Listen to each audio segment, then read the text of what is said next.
I'm so glad to have you here with me. Just having conversations, especially around teenagers and their parents, and actually the work that we do. But I'd like to start off quickly. I'm always curious about the why behind what people do.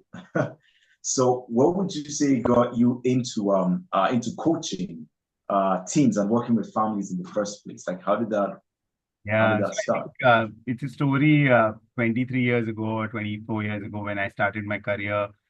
I was in a organization which in India, in a media where it's to publish newspaper. And in India, it's a big deal when you're in 10th standard. So 10th standard is a Hmm. very important milestone. And we used to publish the results. So whenever the country results used to come, we used to publish the toppers. So as a media house, always used to get 6 hours early the results data. All the scores will be given to the media houses first before it hits the school. So you can imagine all the calls people used to call me and saying what's my daughter's score or my son's score because they were curious to know ahead of the school giving the results. So I remember one girl, she was in 10th standard and she called me directly and she told me what my percentage is. And she had come from a source, so I told her she got 70%, and she was very upset. She was expecting 80 plus, and she started crying on the phone. And I was very disturbed after that call. I realized, oh my God, I have not done so well. I've got 62 in my 10th board, and I'm doing so well in my life. Why is she so worried? And that Yeah. got me a little concerned. And I said, what can I do to for young adults? But commercially, it was not viable. I always wanted to. I used to go to my neighboring school. I used to go to my school, give talk. So I've been doing that a lot. I was a faculty at Narsi Monji Institute Mm. of Management as well, which is a premier college in India. Yeah. I did 3 years of college then. I think If you break them, you would get penalized. And when you said that, that really hit. So, but what made you want to talk about, the idea of consequences, especially and structure for teens, right now in this present age? I think it's becoming more and more difficult to, manage for parents managing teens. And I think the bigger challenge the parents have is how do you influence your own child? And it's not easy. I think one of the way they use is punish. So you punish them and you put them into you create consequences for them. The challenge with that is as per the parent's mood, the consequences will change and the punishment will Yeah. also change. The rules will also change. So they are very Yeah. improvising kind. And imagine if that's how it is. As per you, the policeman changes the rule. As per you, the traffic person changes the rule. It's not effective.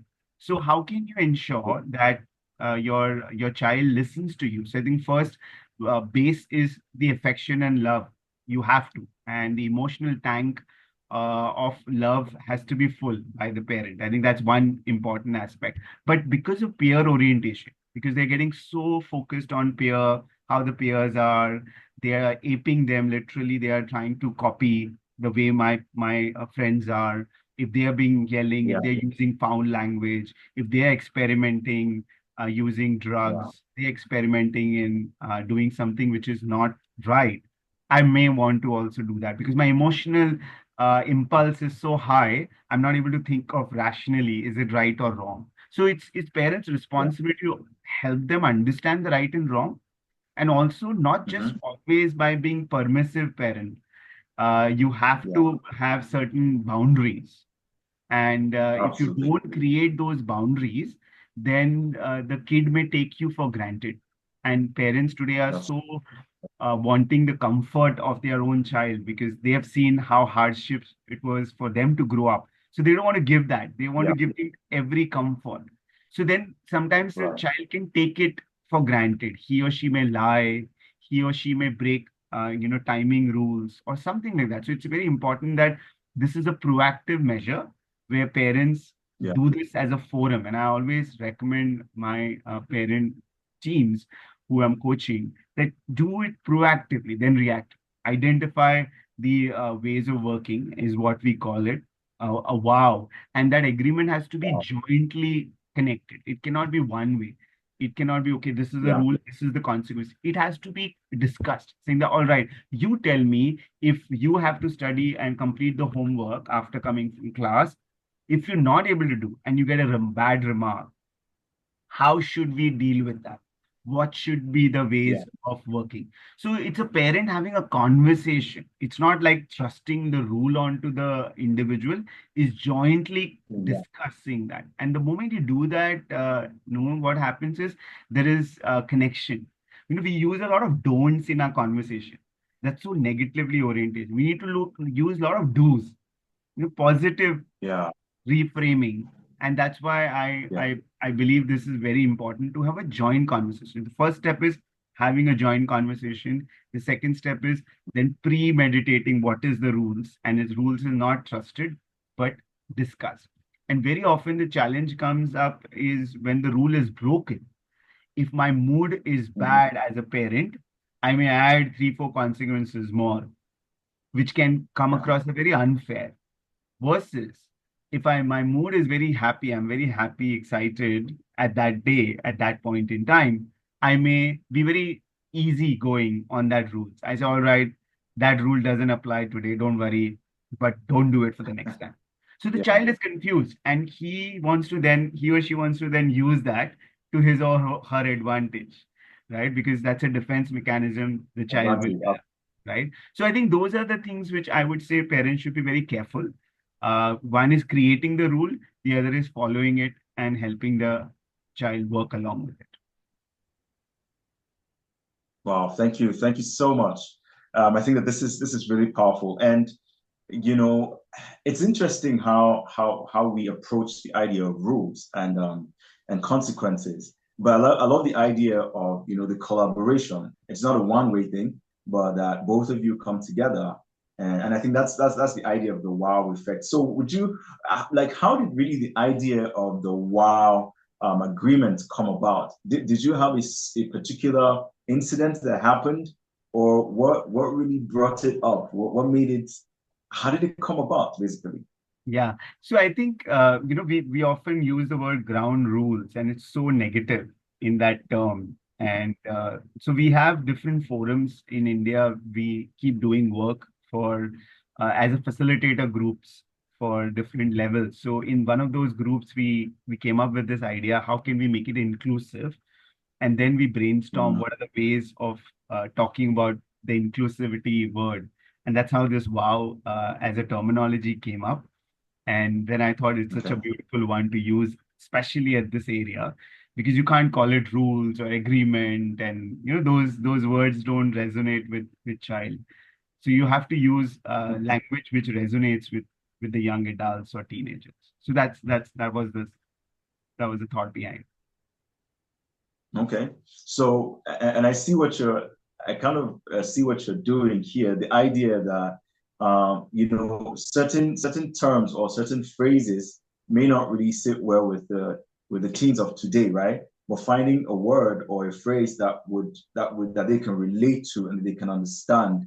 I think it's for you to be able to do that. It just shows that you are culturally aware of the generation that you're trying to reach. And I think that that's such a powerful thing because if we do not even understand who we're trying to reach, then we will not be effective, in reaching them. So, I And mean, I for you to be that's able to that's a pick that very up. important point, no, you said, because if you think about the parents, the biggest disconnect the parent and the teen has Yeah, is you don't understand.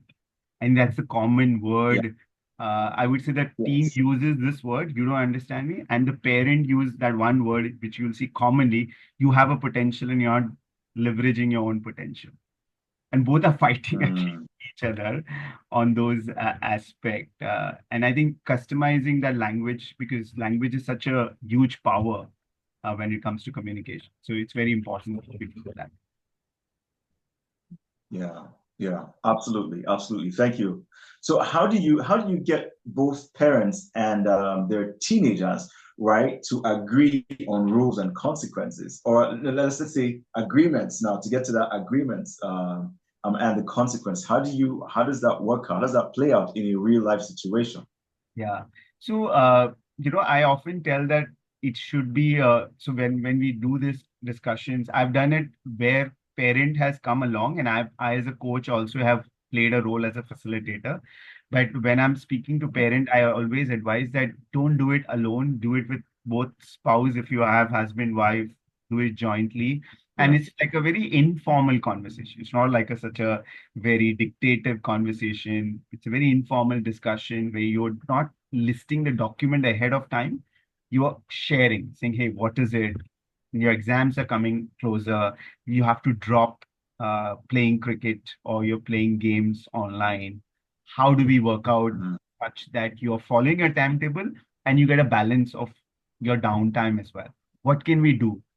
And then there is a conversation. Okay, I will study for 4 hours and then I will go for an hour of play.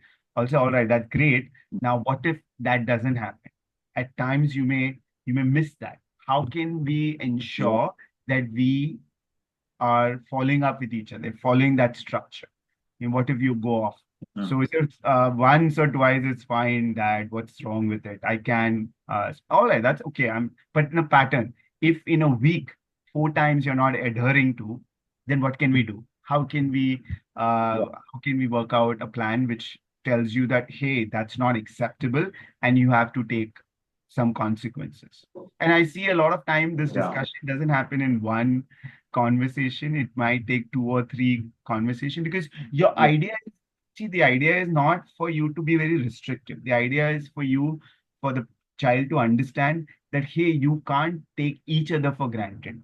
And you put certain structure, certain system, certain discipline, and it's important that you Yeah. follow it as well as your parents will ensure they will follow it along with you. So I think that message is more important. And I've seen sometimes some parent like the sheet is always a good idea with difficult student where you will find that there are child who doesn't understand. If you tell them 4 times doesn't work, then you want to create a document like this, which I had put together. Because what happens in that document, it creates that clarity saying that, hey, you said it, we received it, and we make it sign it. So that ownership and responsibility, just like the report card where you have the documents and then you sign on that, it makes it more formal. So it's always reinforcing. So idea is to reinforce the belief that this is an important thing and this is serious, what we're talking about, because they don't realize the Yeah. impact of that. And we've seen now, various impacts are happening. There are certain things which is illegal to do. You might get troubled into those areas as well. So to protect, this is all preventive measures. I'm not saying most of the students get into that, but these are all preventive measures which helps proactive parents. It's better to be proactive parent than a Yeah. reactive parent. And then, it's not easy to deal with those challenges. Absolutely. Absolutely. I agree. I agree. Um, so, I see from what you're saying, the idea of inviting the teenager, you're talking about being inclusive here, inviting them into a conversation. And it's not just to check off, certain things, but it's really to hear from them, right? And have a conversation together. And I think that's one key thing that I feel like in most homes is an issue where communication is one way all the time. It's not a collaboration there, so but you being able to help parents to see this, I feel like is very, very powerful. The So in doing all of one analogy comes to my mind is if you look at the pot, how the pot is made. You know, I Mhm. don't know if you've seen that how the earthen pots are made. When the earthen pots are made, they are made with a lot of care and affection. But to make it stronger, one hand has to be behind the pot, and the other hand puts more pressure. So that one hand behind the Yeah. pot is the hand of love. So if you put that and then you push the pressure is absorbed. But the hand is of not of love, but of being very talking down upon or non-empathetic. Then whatever you do, the person will become more and more rigid. Nothing of these sort will help us. Absolutely. Absolutely. Absolutely. What is one, Coach Rahul, what is the like the biggest mistake that you see parents making when setting rules with their teens? Yeah, I think uh, if they break a rule, I've seen a lot of time parents will become very upset with that fact, and instead of supporting Mm-hmm. in the consequences, for example, there is a sleepover planned, and I don't know if this concept of sleepover is there Yeah. yeah, where they planned it, and there is a pact with saying that if you complete these three chapters and complete your test, then only I will allow you to go to the sleepover. That's very clearly communicated. And this person is not able to complete that. And now his dad is saying you can't go for a sleepover because as per the rules, this is how it is. Right. And then I think Mm. the way you handle at that point in time, because the person is very dejected, right? And if the parent is saying, "Oh, you deserve it, now you better be like this, and next time you have to be more sure. I don't have trust in you. Last time also you broke the rule. Now you're crying. Now you're being very bad. You have to take charge of your own self. Mm. You have to deal with these consequences. You are the one who signed it." So at that point in time, they need more acknowledgement. They need more support. I know it's hard for you. At one end, you wanted to go for a sleepover. At the other end, you are unable to complete your homework. I can imagine it must not be easy for you, Yeah. but it's important that you experience this side of the truth as well. And we are there for you to support Yeah. you. So I think that will help the person be more stronger than break. A lot of time people break and they believe, oh, my parents have been very unfair and things like that. So I would say you have to Yeah. play it very strongly at time when the rules are broken. How do you consider being caring than not caring? Yeah. Yeah. Absolutely. Absolutely. Thank you so much. Thank you for sharing this. Um, so, you're talking about the WOW agreement again. Let's just go back to it for a little bit as we wrap up. Can you share like a success story where this particular approach, worked, in a given family or given situation that you actually saw this work? So I was coaching a student in UK recently, some time back, and his goal was that I want to get my family's trust. He was in 11th grade, and my family doesn't trust me with my little boy. Whenever my parents are away, they don't allow me to stay on my own. So I have a very limited trust. So how do I win their trust? And my parents used to tell me that this person, uh, whatever he says, he doesn't do it. He gets up late, he reaches Mm. school late. Every time we have to drop him, and he Yeah. doesn't do what he says. And I told them that why don't you Responsible. create, yeah, responsibility, and why don't you create a pact together and help him plan this? And I don't want to get involved. You and the child work on that. And they said, okay, if you don't go to school, if you are not getting up at a particular hour, we will not drop you. So 2 times in a week we'll drop you. If it happens beyond 2 times, you will go late and you will face the consequences at school. We can't deal with that, right? And it so Yeah. happened that the first week he was unsuccessful and he couldn't get up on time, and it became more than twice, and he had to face the consequence. He was very upset because he got a bad remark. He was asked to stand outside the classroom, and he hated that. He came home and he said, "No, because of you, you could have dropped me. Mom, you were home. You could have dropped me. Why didn't you do that?" And he said, "Hey, we discussed Mm. it," and I just agreed to that. And then he realized later in the next week, he said, "Okay, now I have to sleep early," because he used to play games in the night and he used to not get up in the morning. So he pushed himself. Yeah. Second week, it happened only once. And the third week, he kind of streamlined to himself. And he came back and said, "No, I'm glad that you pushed, because I didn't realize, I was so unhappy in the first week that you were pushing something which was unrealistic. But it took me 2 weeks Mm. more to look at." So in hindsight, he said that was a good shift for me to make myself responsible on that front. So it took a while, but it worked for him, is one such example comes to my mind. Wow, that's so beautiful to hear. And sometimes parents try to save their children from the consequences of their actions. If a teen forgets their homework, oh, they run all over the place and try to get their homework, to the teen. Instead of allowing the teen to face the consequences, especially in this case, because in the real world, the actions have consequences. But if we save our children from the consequences of their actions every single time, then we're not preparing them for the real world where it's about cause and effect. And then I've also seen that many families don't have values. And so their boundaries and their rules do not have a base, because the teenager would always ask, okay, you say, I need you to be home by 7 p.m. Why? Why do I need to be home by 7 p.m.? And parents are not able to explain because they don't have a bigger why. And it's more so it sounds to the teenager like it's all about restriction and just trying to just keep them away. But I think that I believe having family values are also crucial in this whole idea of consequences. All right, so Also, the last question I'm going to ask just you. one more Okay, go point I'd ahead. add to this point, what you said is role modeling. Very often, parents don't role model. They break the rule, Absolutely. and it's okay to do that.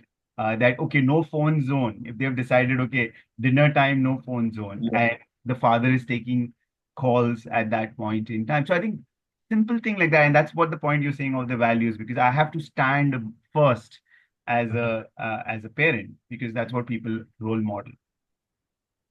Right. That's true. That's true. So, so true. And parents forget, or people generally forget that there's this statement that I like to say, I've heard it a couple of times. It says, more is caught than taught, right? So your teenager would catch a lot of what they see you do more than just what you tell them to do. Yeah. So, um, Coach Rahul, what's one key thing you want parents to remember when it comes to the idea of rules and consequences? This is going to be my final question to you. What's one rule, one key thing that you want parents to remember when it comes to idea of rules and consequences? Yeah, I think I love this quote which says we judge ourselves based on our intention, while people judge us based on our action. And there is a gap between intention and action. So no parent Yeah, intends to be hurtful to their child. I think that's one because when they come across. But the challenge is when they come across and they say you're not studying, what the child here is, I just have to study. That's it. So that there's a gap between intention and action. When the child is absolutely. playing games and he wants his own private time and he said, leave me alone, he's not saying, I don't care for you. He said, I need my personal space. So his intention is very Absolutely. different, but the way the parent is receiving is very different. So I think there's that gap Yeah, is what we need to fulfill, and that will only get fulfilled if you have open communication, you understand each other. A lot of times parents has to bend down to understand where the child is coming from, and at times the parents has to pull the child up so that they can see where the parent is coming from. I think that is what I would say. So we judge ourselves based on our intention, while people judge us based on our action. wow, that's powerful there. That's powerful. Thank you. So you've shared a lot of wisdom here, Coach Rahul, and I appreciate you for your time and it's just lending your voice and sharing your expertise. Thank you, Nu. I think all the best to you as well. You're doing an awesome job. Look forward to staying in touch. Yes, thank you so much.